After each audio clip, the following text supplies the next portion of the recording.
Tesco నేరుగా supply చేసేటువంటి విధానాన్ని రద్దు చేసి, అంటే జీవో నెంబర్ 1 రద్దు చేసి, రాజేష్ కార్పొరేషన్ అనేటువంటి సంస్థకి రాష్ట్రంలో మొత్తం క్లాత్ సప్లై మీద వారికి టెండర్ దక్కే విధంగా ముఖ్యమంత్రి కార్యాలయం పనిచేసింది.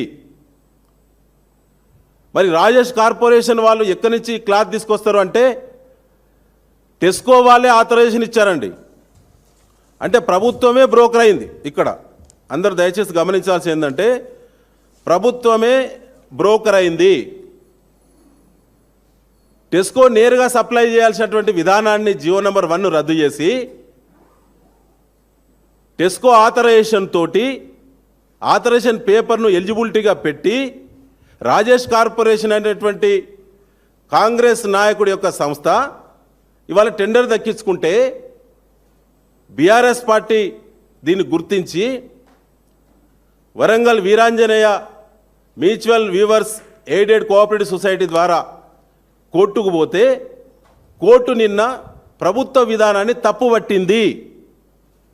ప్రభుత్వం నేరుగా సప్లై చేసే విధానాన్ని రద్దుపరిచి ప్రైవేటు వ్యక్తికి టెండర్ దక్కించే విధానాన్ని కోర్టు తప్పుబట్టి ఆ టెండర్ను నిన్న రద్దు చేసింది. అంటే ఇలాంటి దొంగ పనులు, ఇలాంటి అవినీతి పనులు చేయడానికి ముఖ్యమంత్రి రేవంత్ రెడ్డి సంబంధిత మంత్రులు ఇలాంటి దోపిడీకి ఎగబడి విధానపరమైన నిర్ణయాలు తీసుకోకుండా పిచ్చి నిర్ణయాలు, పిచ్చోళ్ళ పాలన లెక్క ఉంది, ఇది ప్రజాపాలన లెక్క లేదు.